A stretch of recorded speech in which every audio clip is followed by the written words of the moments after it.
Okay, welcome back to Continue Freedom. We are live. Is everything running? Yep, we're running on, looks like all 8 cylinders. Thank you guys so much for joining me. I truly appreciate it. Be sure, if you're new here and you enjoy the content, go ahead and hit the subscribe button, the like button, the notification bell, and you'll be notified every time a new video is released. So, guys, this is wild. This has been such an interesting day. You saw in the thumbnail, we're going to talk about Zelensky and Trump and JD Vance, who I think may have secured his 2028 presidential nomination. I don't know if he did or not, but good gracious, it was fireworks today in the White House, and we're going to discuss that. We got, we're going to talk about that, plus the Epstein files. We have to talk about the way that this data was released. I was angry. I went on an absolute tirade on social media about this, and my social media continues to grow every single day. And one day it's going to be a knockout punch when stuff like this happens. But good gracious, I was very disappointed in Pam Bondi. And it's not that she threw Kash Patel under the bus, because I think what she was doing, this was a coordinated media event, which is fine, totally fine that they did it that way. But the way that they brought in these conservative social media influencers, I was not a fan of that, because we voted to have this information released to the American people. And anyway, we'll get into that. We're also going to talk about Scott Jennings. He was on CNN, and he, again, took panelists to task for playing the victim politics, for supporting the deep state. And to dovetail off of that, we've got new reports now of an alternate government movement that's going on Blue Sky, which is the leftist social media outlet. And we've got some other stuff to talk about. It's going to be a great show. I've got a lot for you guys, and I'm very appreciative that you guys came here. And if you will do me a favor as we get into this, be sure to hit me up in the comments. If you disagree with me, if you agree with me, that's fine. It's about the conversation back and forth. I try not to be disrespectful to anybody, one side or the other, but I am a very conservative guy, obviously. So let's talk about this. When you are out there on social media, and this is what I'm going to start with, and people are lambasting you for your opinions, just remember this is a coordinated effort. Look at this video from many, many years ago. The following directive was issued from party headquarters to all communists in the United States. It read, "When certain obstructionists become too irritating, label them as fascist or Nazi or anti-Semitic. In the public mind, constantly associate those who oppose us with those names which already have a bad smell. The association will, after enough repetition, become fact in the public mind." Okay. Fascist political party. Radicals on the far right. Anti-Semitic. Anti-Semitic. Xenophobic. Transphobic. Uncle Tom's white supremacist. Domestic terrorists. Neo-Nazi organizer. Nazis. You are an anti-vaxxer. Anti-vaxxers. Racist. Racist. Okay. I play that because it's important we remember, if we're conservative, if you're a conservative, and I hope the people watching are toying with that idea, this is all part of it's a story that has been told. It's a narrative that has been told, and it's one that goes back decades. So don't get discouraged. When people are calling you a Nazi, don't question your conservative values. Don't question the moral fiber that guides you. This is part of a planned attack on you. Now, with that in mind, because we've got quite a few people on right now, I'm going to go ahead and get into this fiasco that happened in the Oval Office. And I've got to point out the JD Vance presence in the room, because it was noticed. In the past, when there's been confrontation in the White House, has it been noticed? You might not have even remembered that Mike Pence was in the room when Donald Trump went fisticuffs with Chuck Schumer and Nancy Pelosi. I had forgotten this. Somebody else brought it up online, and I was like, oh, wow, I guess that's true. Mike Pence was in the room, and he sat quietly while Donald Trump did the entire negotiation with the two of them. If you remember, he said, yes, I'm willing to shut down the federal government if I don't get the border, if I don't get the wall, if I don't get the funding that I want. Yeah, I will shut down the government. Mike Pence, the unipartisan, sat quietly in the corner and did nothing. We're going to contrast that with what we saw today in the Oval Office with Zelensky, JD Vance, and President Trump. And I've got to fast forward here, and I couldn't download the video, so I'm going to skim forward in X. If you will give me just a moment, I'm going to show this to you. Let me get forward to about 3 minutes in. And this is, it's a few minutes, it's several minutes, but it is definitely worth your while to see all of this. And we're going to stop along the way and talk about it. And as we stop along the way, I want your opinion as well. I would love to get your input, so hit me up down in the comments. But okay, here we go. Let's check this out. Let's start listening. Yes, but after that, he broken this ceasefire. He killed our people, and he didn't exchange prisoners. We signed the exchange of prisoners, but he didn't do it. What kind of diplomacy, JD, you are speaking about? What do you mean? I'm talking about the kind of diplomacy that's going to end the destruction of your country. Yes, but if you Mr. President, with respect, I think it's disrespectful for you to come into the Oval Office and try to litigate this in front of the American media. Right now, you guys are going around and forcing conscripts to the front lines because you have manpower problems. You should be thanking the president for trying to bring an end to this conflict. Have you ever been to Ukraine that you say what problems we have? I have been. You don't have to go to Ukraine to see the problems. We are all observers of this and have been for years. He's saying, well, have you been to Ukraine? Well, no, I haven't been to Ukraine. I don't have any plan to go to Ukraine. He's been in office for a month, a little over. No, he hasn't been yet, but we have been following this. So that doesn't mean that just because you haven't been to Ukraine doesn't mean the vice president of the United States can't have an opinion on this. That's point one. I've actually watched and seen the stories, and I know what happens is you bring them on a propaganda tour, Mr. President. Do you disagree that you've had problems bringing people into your military? And do you think that it's respectful to come to the Oval Office of the United States of America and attack the administration that is trying to prevent the destruction of your country? A lot of questions. Let's start from the beginning. Sure. First of all, during the war, everybody has problems. Even you, but you have nice ocean and don't feel now, but you will feel it in the future. God bless. You don't know that. God bless. You God bless. You will not have a war. Don't tell us what we're going to feel. We're trying to solve a problem. Don't tell us what we're going to feel. I'm not telling you. Because you're in no position to dictate that. That's exactly what you're doing. Okay, why is Trump jumping on him at that point? Because he says, yeah, you have a nice ocean between you and this conflict, but it might be coming. It's coming. It's coming to America.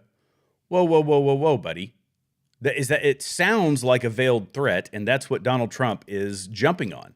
And he jumps on it hard. Let's keep going. You're in no position to dictate what we're going to feel.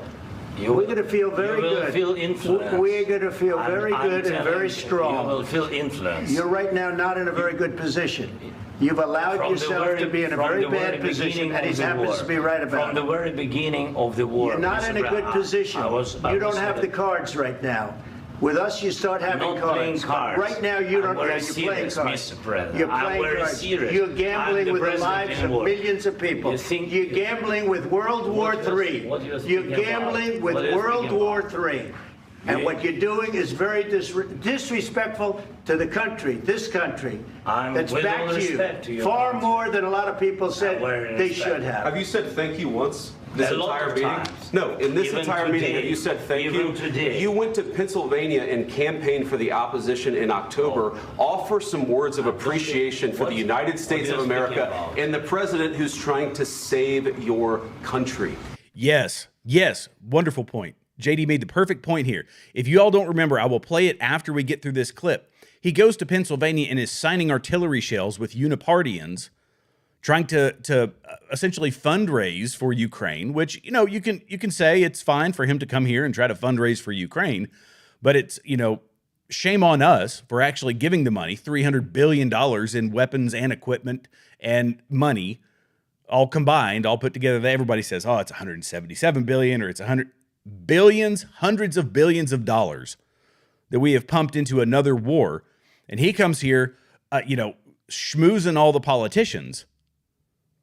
Yeah, now he's coming in with this disrespectful attitude, not to mention the way that he dresses, that is, I know he's trying to play the guy who's on the front lines of the war. The guy bought his wife a Bugatti. That's a multi-million-dollar car. Come on. This is a money-making scheme for a lot of people in Ukraine. I'm not discounting the fact that Russia invaded and whether that's right or wrong, all that stuff.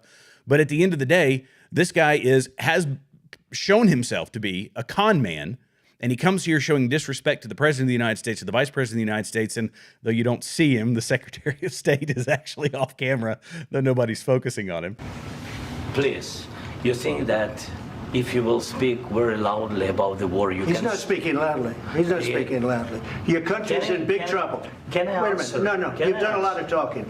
Your country is in big trouble. I know. You're not winning. I know. You're not winning this. You have a damn good chance of coming out okay because of us. Mr. President, we are staying in our country, staying strong from the very beginning of the war. We've been alone, and we are thankful. I said thanks you haven't in been this alone. cabinet. You haven't been alone. In this cabinet. We gave you, through this stupid president, $350 billion.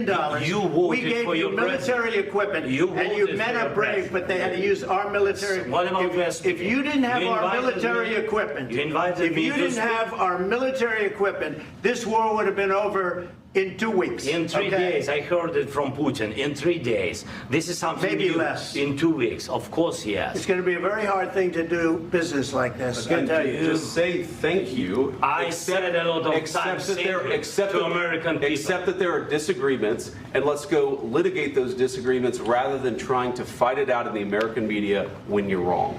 We know that you're wrong. But you see, I think it's good for the American people to see what's going on. Yes, it is. I think it's very important. That's why I kept this going so long. You have to be thankful. You don't have the cards. You're buried there. Your people are dying. You're running low on soldiers. Listen, you're running low on soldiers. It would be a damn good thing. And then you tell us, I don't want a ceasefire. I don't want a ceasefire. I want to go and I want this. Look.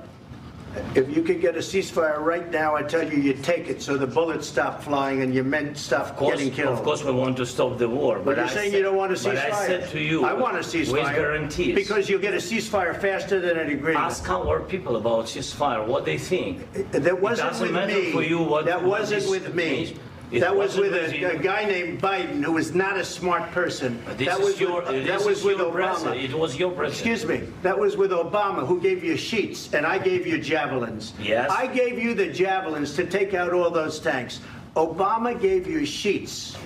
In fact, the statement is Obama gave sheets and Trump gave javelins. And he did. And we can argue whether or not that was the right thing to do. Because I have, as a guy who spent the bulk of my professional life preparing for and going to conflict, war in other parts of the world, I don't like it. I don't like it, and we should do what we can to avoid it.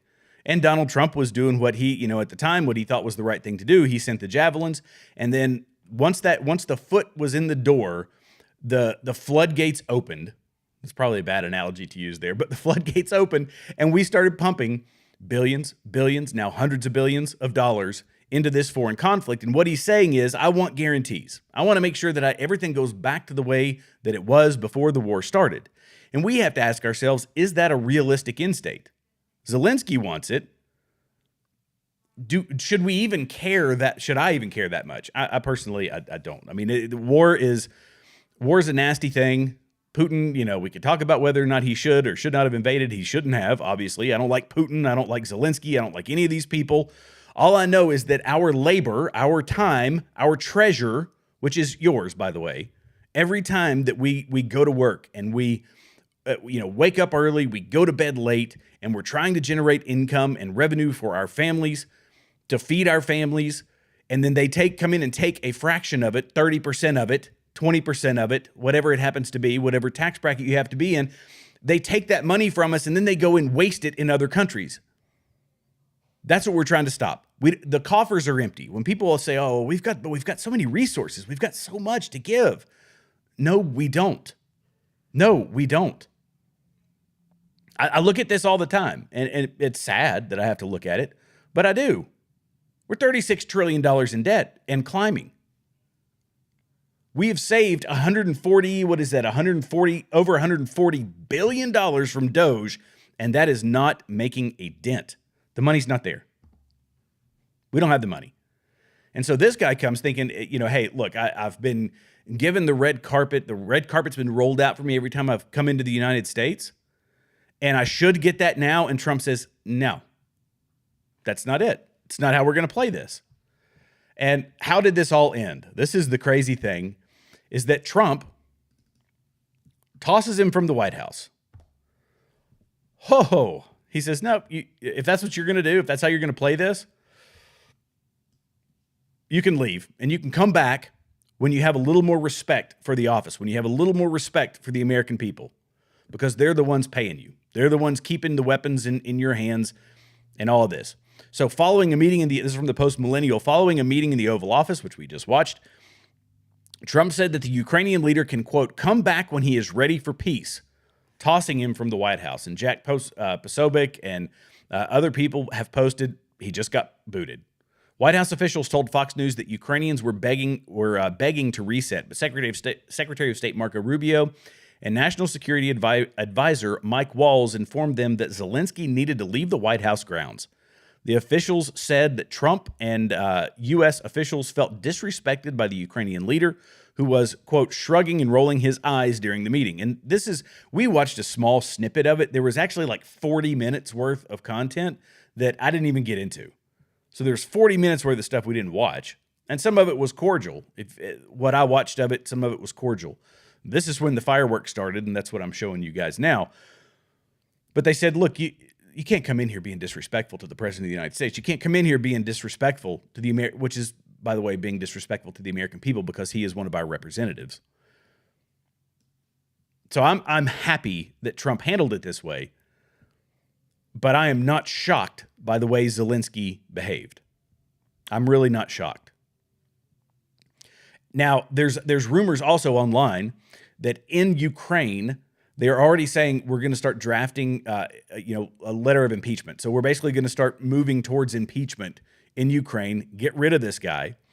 And I have to tell you that there is a Trump effect going on here because this is a war. Who do you think loves when we are at war? Well, the unipartians, the deep state, the people that we rail on all the time. But things are changing because they have to change. Look at this. This is nuts. So, what I think? Complete, utter disaster. I've been to Ukraine 8 or 9 times since the war started. I understand the consequences of Putin's actions against Ukraine. I appreciate what the Ukrainian people have done. They fought like tigers. At the end of the day, I was hoping that this minerals deal, which would be transformative in the relationship, would go over well. I talked to Zelensky this morning. Don't take the bait. President Trump was in a very good mood last night. Somebody asked me, am I embarrassed about Trump? I have never been more proud of the president. I was very proud of JD Vance, standing up for our country. We want to be helpful.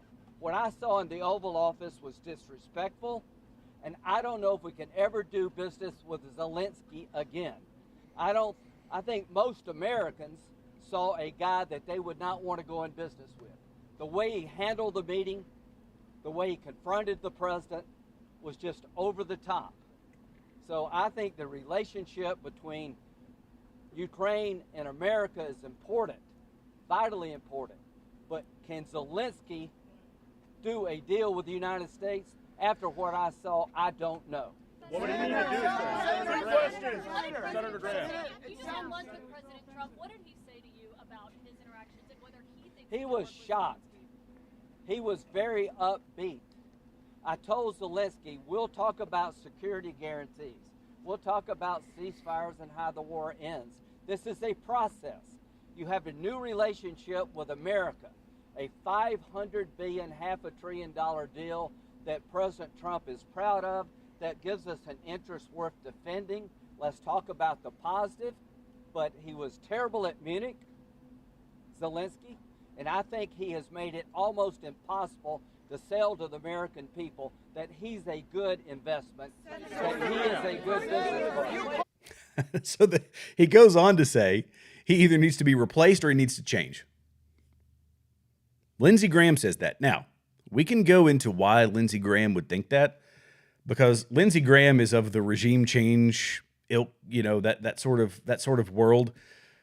That's probably what he's thinking. Who can we get on board that is palatable to the American people, that would serve our, because if you notice the verbiage he uses, business. Is it somebody we can go into business with?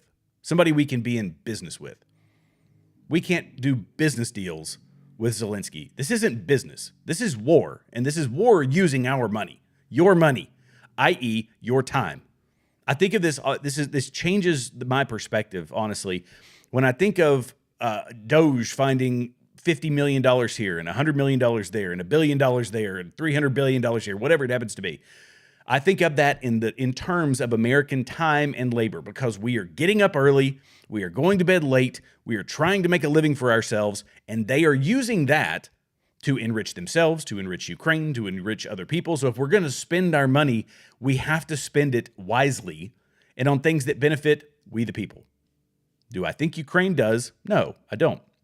But nonetheless, this is the Trump effect. The Lindsay Graham video, that's the Trump effect. He's saying, well, I kind of got to get on board with this. He's been whooping and hollering about Zelensky since day one, and it's all about Ukraine and the war, and we got to do this and the war and the war. And Scott Pressler posted this as a reminder, which is a great reminder. This is what they were talking about. Oh, everybody's clapping, everybody's happy. There's Zelensky in Pennsylvania signing artillery shells, right?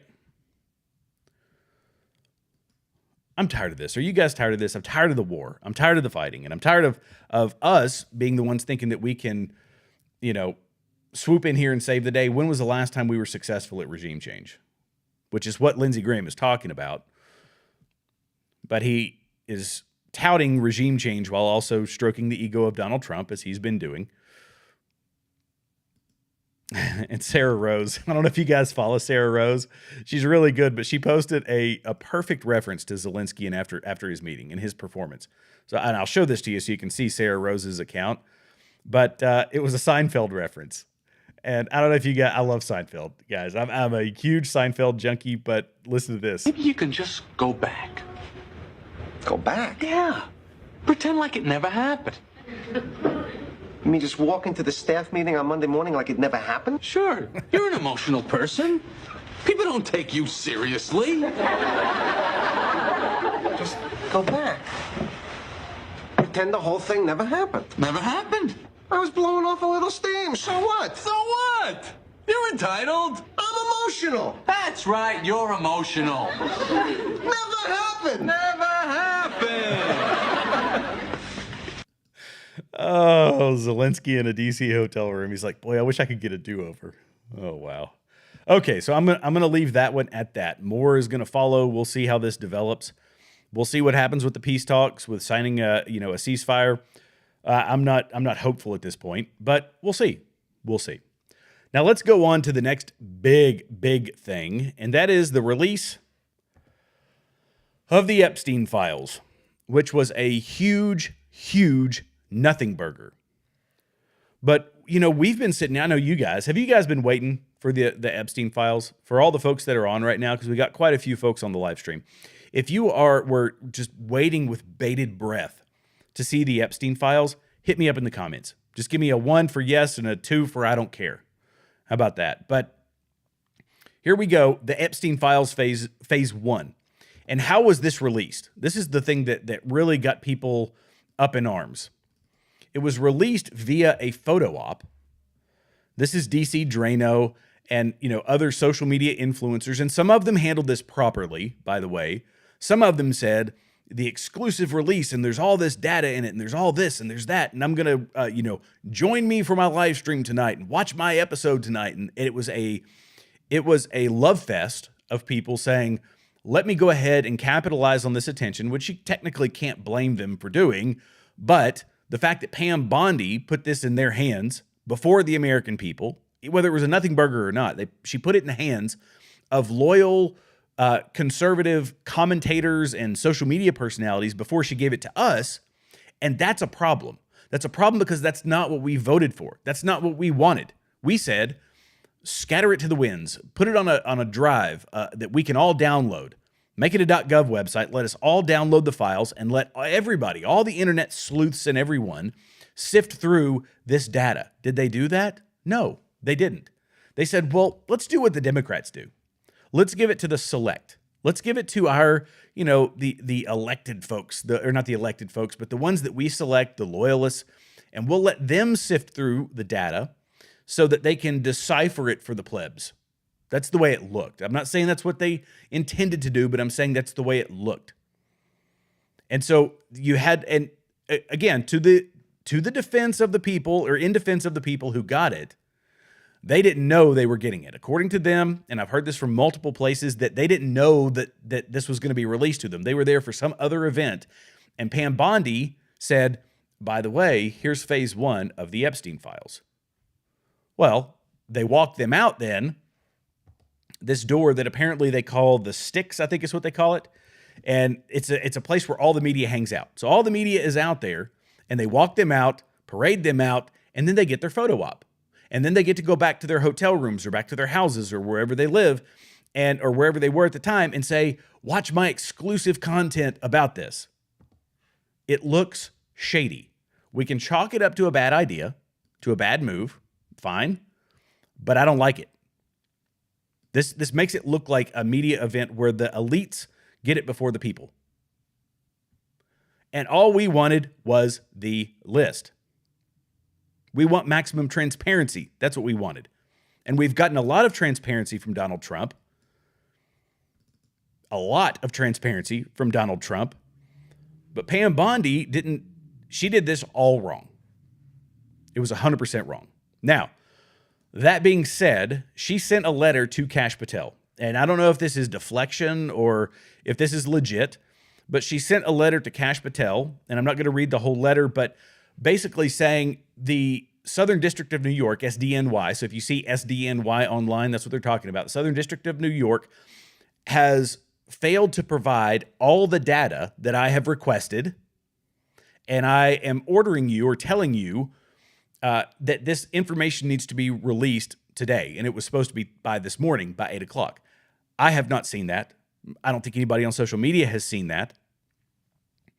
But she's saying an investigation needs to be open, and what this looks like is FBI agents in the Southern District of New York taking matters into their own hands and not releasing information to the American people. In fact, protecting information that has to do with Jeffrey Epstein. So I'm going to read some of this from the Post-Millennial. In the wake of Attorney General Pam Bondi revealing that a large number of documents associated with Jeffrey Epstein had not been given to her by the FBI's New York office, FBI Director Kash Patel said that there will be, quote, no cover-ups, no missing documents, and no stone left unturned. And those who undermine this quote, will be swiftly pursued.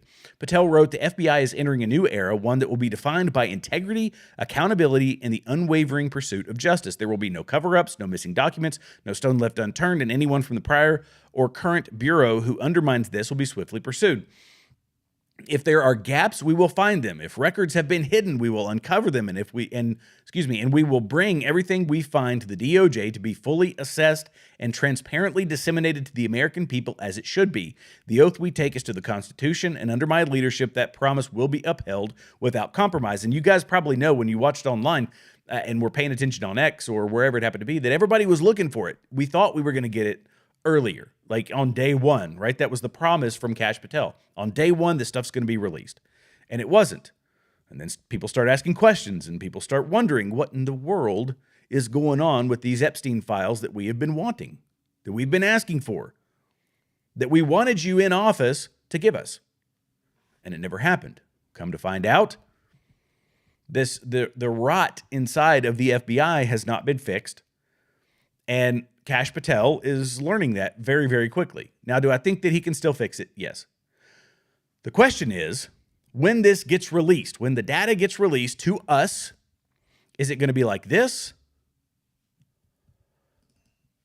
Mass dump to the American people? Or is it going to be like this? Selectively released to the ones that are loyal to the White House? That's going to be the question. Because this is something I believe that could politically hurt Donald Trump. Not that it's Donald Trump directly involved in this, but he is overall responsible. He is the president of the United States, obviously. And this has been going on so long. You know, the meme that I've shown, probably a dozen times on this show is that, 5 years ago or 4 years ago, 3 years ago, whatever it was, Ghislaine Maxwell was arrested and put in prison for trafficking no one, right? Who are the people that they were trafficking these folks to? And it's not that this was again, I have to play this video because this is from, I forget how long ago it was, but this is John McCain's widow talking about Epstein. This wasn't a secret. This wasn't hidden information. Hides in plain sight. Epstein was hiding in plain sight. We all knew about him. We all knew what he was doing. But we had no one that was, no legal aspect that would go after him. They were afraid of him. For whatever reason, they were afraid of him. We knew about it. That's just a reminder, by the way. It's just a reminder. Everybody knew about Epstein. Everybody knew what he was up to. And those legal folks that wouldn't go after him, are those the FBI agents that we're talking about? I'm going to give you one more. This is a reminder. The lady from ABC. This is, and this is also to put in perspective what Kash Patel has been fighting against. This is a throwback to the ABC reporter who had all the data on Epstein. I've had the story for 3 years. I've had this interview with Virginia Roberts. We would not put it on the air. First of all, I was told, who's Jeffrey Epstein? No one knows who that is. This is a stupid story. Then the palace found out that we had her whole allegations about Prince Andrew and threatened us a million different ways.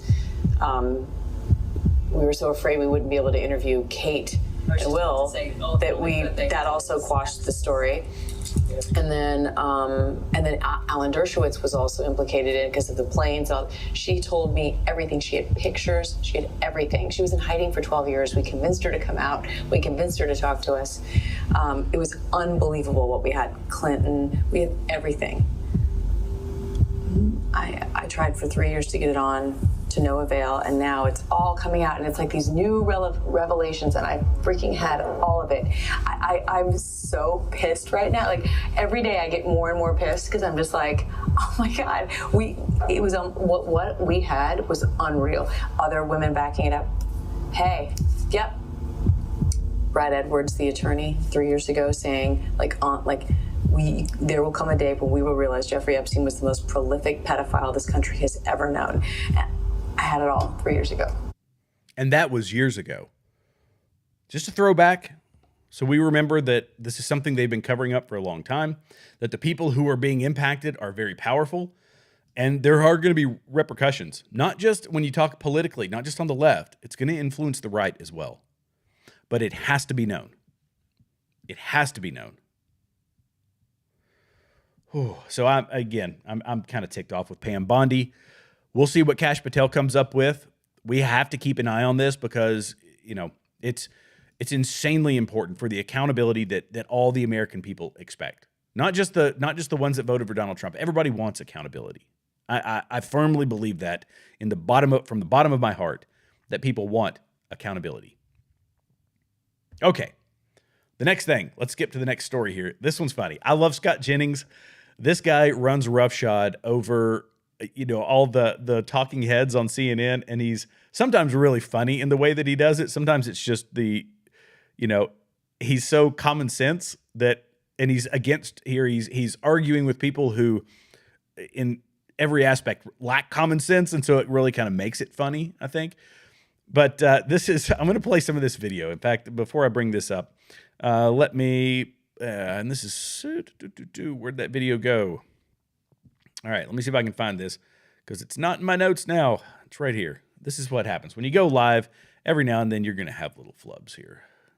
And you guys that have been watching me for a while know that just about every time I'm going to have something that I didn't have queued up properly. Okay, let's listen to this because it is funny. DOGE is not about cutting money, right? It's not about spending.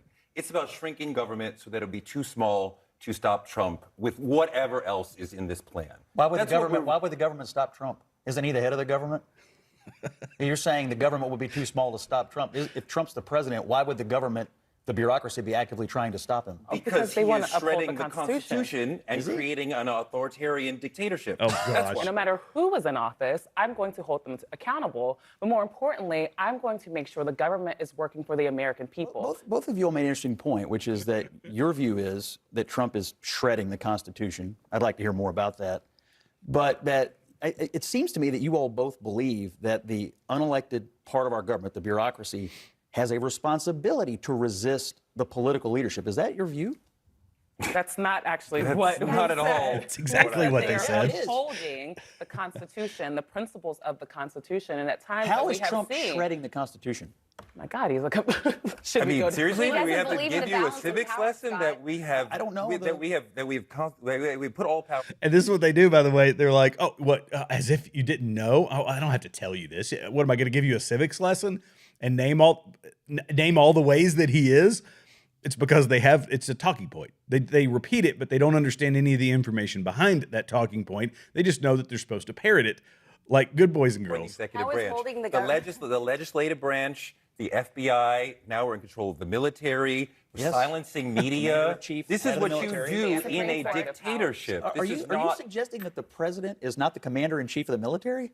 I am suggesting that the president is going to put in charge somebody who is going to contravene the Constitution. And at some near point, this conversation will look very silly for you because it will be obvious. And right now, you're Wait, gaslighting. he's gonna but when we put- get to the actual He's rubber gonna of the put- road of I'm this, sorry. it will be clear. I'm interested in this conversation. He's going to put someone in charge who will contravene the Constitution. Like who? What do you mean by that? The president is in charge of the military, is he not? You said he's going to put someone in charge. He's the commander in chief. Look at the confused look. Like, I don't know exactly what are you talking about here. The Department of Defense, the commander in chief of the military, the president of the United States. What, he's going to put somebody? The president is in charge of the military. That is how Thank it you, works. As Abby. elected president, we, according to the Constitution, vest all executive authority in a president.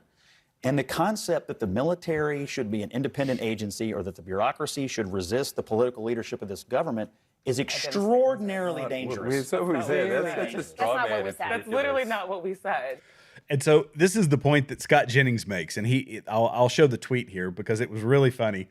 This is his job. It's his job to go on here with leftists, and this is how he worded it. He said, "I spend most of my time repeating back to liberals their own words and ideas, only to have them seconds later deny ever saying them. It's truly astonishing."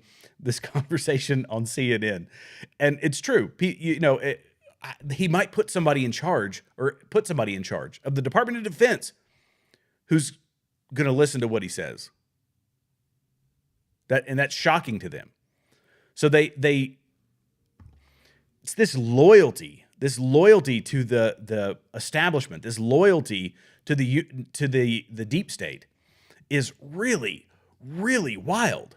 And to the point that they get confused about basic civics. And so they say, they said to Scott Jennings that what do you want me to give you a civics lesson? No, I think you need to understand, buddy, that all these things that you're listing off are under the executive branch, i.e. the Department of Defense.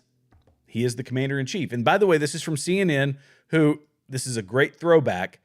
If you want to talk about what is or is not honest media, this is the footage they showed of Joe Rogan back during COVID. I don't know if you guys remember this. The top is what they broadcasted. The bottom is the actual footage, right? These people aren't interested in honesty. They aren't interested in accurate information. They edited the video to make him look more sick because he was talking about taking ivermectin. He was talking about taking, other therapeutics during COVID. That's the type of thing we're up against, right? So CNN has become a punchline in most cases, and I use them almost exclusively as a punchline, but Scott Jennings is in the right place at the right time because he's the guy that can be there and very succinctly and very accurately and softly and with, all common sense and he can debunk what these people are saying. Me, I would probably fly off the handle and I would be absolutely livid talking to people that are as uninformed as they are. But we have to remember that when they're talking about these unelected people, it's about having the right unelected people. You know what I'm saying? That's what they're looking for. It's got to be the right folks. It's got to be the deep state running things behind the scenes, and that's what we're seeing right now on inside the federal government with about 95,000 people following the blue sky hashtag altgov, which means alternate government. So federal employees have created a secret internal network to resist Doge, which includes undermining the Trump administration using alternative government social media accounts. In recent weeks, the network, which goes by the hashtag, quote, AltGov has established a visible presence on Blue Sky. The combative employees created accounts associated with federal agencies to correct, quote, misinformation. Always look out for that word. Misinformation. That is such a misnomer. But The Guardian reported that more than 40 accounts have been created with Alt CDC, quote, they, them, oh my gosh, gaining the most traction with nearly 95,000 followers. The network has also established a group and several subgroups on the encrypted messaging app Wire in order to exchange information and create plans. So these people are creating plans to essentially undermine DOJ, the president, their various branches or their various departments that they work for. This subversive behavior has become the norm. And it sucks. And it's bad. But this is what we're up against. This is why shrinking the federal government is important. This is why accountability is important. I listened to some folks talk, you just whine and complain about this email, this 5-point email for the DOD. I've got to find a way to, my boss says I don't have to respond to that, and I'm not going to respond to that, and I'm not going to take my time to respond to that. Okay, fine. The other person, by the way, in the room said, I've already drafted my email. I have no problem saying what I did over the past 5 days. It's these people who think that they should operate separate from the government, even though they are employed by the government. That is a problem. That's what has to be eradicated, and they will fight back against it. We're going to see more and more and more like this. Wow. So, of what I've spoken about, I would love to get, because we've had some folks, quite a few folks hanging on here. What do you guys think about all this? I would love to get your opinions of whether it's DOJ or, the Epstein files, the Zelensky controversy and drama. I would love, love, love your opinion. And in reference to DOJ, I'm going to say that this is how this, when I saw this, it has nothing to do with DOJ, but it really exemplified how federal employees treat our money. And I say federal employees, federal departments. Let's say the federal government treats our money. This is how they act. It's a great commercial from way back in the day, but listen to this. Hello? Honey? Are you at the club? Yes. I'm at the mall now, and I found this beautiful leather coat. It's only $1,000. Can I get it? Well, sure, if you like it that much. Okay. I also stopped by the Mercedes dealership and saw the new model. The one I really like. How much? $120. Well, at that price, I want it with all the options. Great. Oh, and one more thing. The house we wanted last year is back on the market. They're asking 1.5. We'll make them an offer, but come in at 1.4. Okay. I love you, baby. I love you too. Okay, bye. Does anybody know whose phone this is? Just spinning it like it's not even theirs, right? Oh goodness. Whether it is what we're spending in Ukraine, whether it's DOJ fighting all of this fraud, waste, and abuse. That's why I care about this stuff. That's why, because our coffers are empty. And I will close with this, just as a reminder. Here we are, 36 trillion. DOJ has saved us over 140 billion, and it has not made a dent, but they continue to work at it. We've got 4 years to do this. Well, we've actually got 2 years. Meaningful change is needed. Guys, thank you so much for watching. I truly appreciate it. We have come to the end of this live stream. Be sure to hit that subscribe button, hit that like button, hit the notification bell, leave comments below. That way you're notified every time a new video is released. God bless you. God bless America. Thank you all so much for joining me tonight, and I will see you in the next video.